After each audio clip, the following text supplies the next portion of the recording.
Hi, this is Chris Allison, and I am the manufacturer of this Iridology Camera System.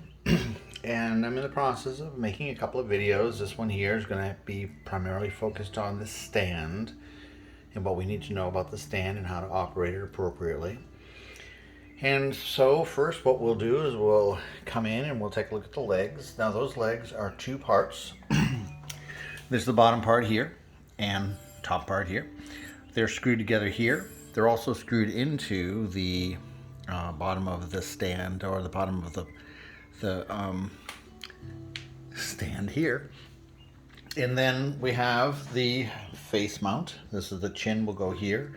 The forehead will go up here. This is fully adjustable. There's a knob here in which this can come up and down, and then it will tighten it up in whatever position that you'd like to have it in. If a person's face is relatively short, obviously, then you can move this up. If the face is long, you can move it down. And then we have the macro focusing rail, and that's going to be this piece here. The camera is mounted to the macro focusing rail, and so the way that you use that is the camera is mounted here. This little knob, when you click the knob over, will release the camera. And there's a safety pin, which if you want to be safe, you can have it over here, and that will prevent the camera from falling over if this knob is pushed accidentally. And the way that you focus with this is that you want to make sure that the lens is in the correct position.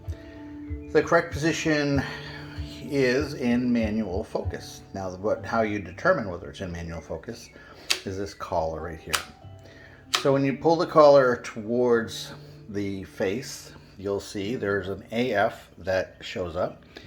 And that little AF there, that is called autofocus. And then you'll see a little blue manual focus. What you do is you click that back into the manual focus mode. That way there, when you go to take a picture, the camera is not going to try to focus. You will focus on the irides.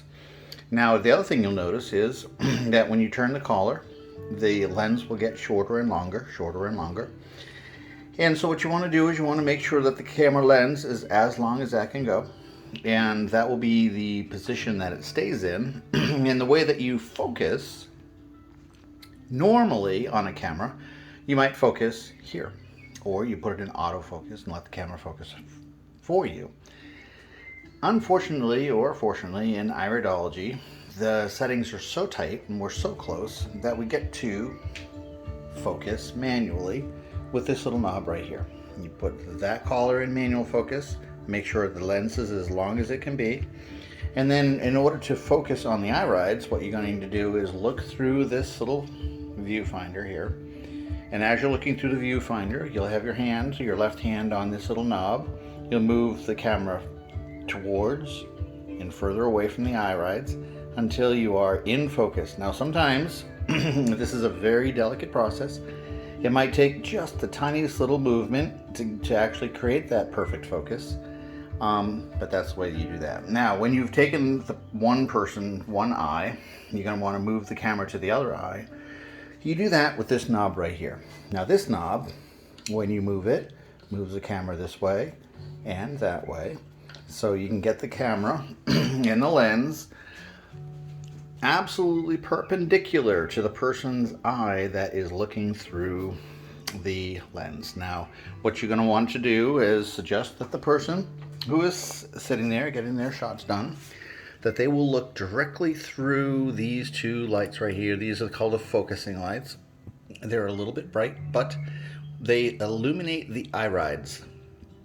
And it makes it easy for you to see the irides so that you can focus on them perfectly. And so the person will look right down through the center of that.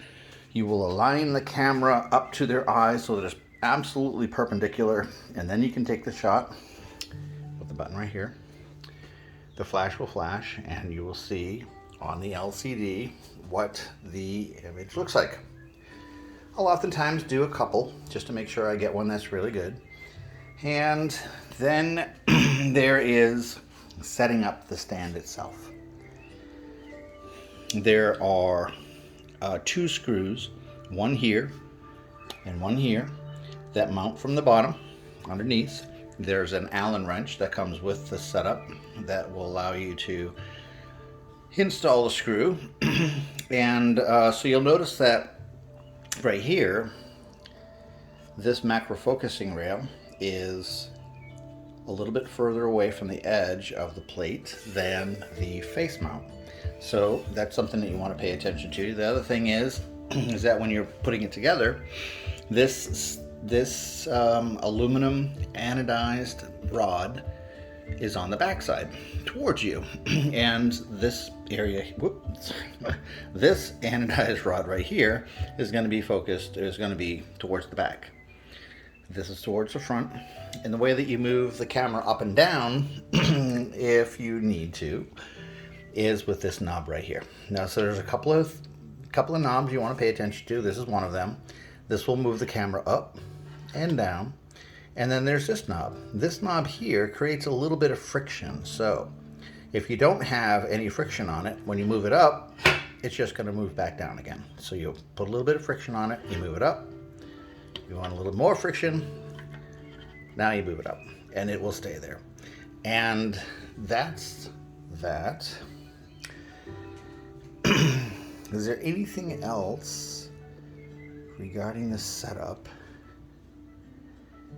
Well, no, I think that's it. So, we have the positioning of the macro focusing rail. Should be on the inside hole. This one here is on the outer side hole. We have 2 legs sections with screws in them, which screw them together. That mounts directly up here into the bottom of the plate.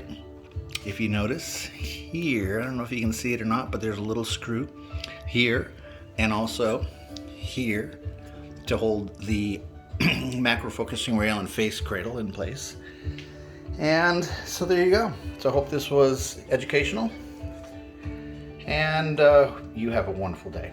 So take care and enjoy. Bye-bye.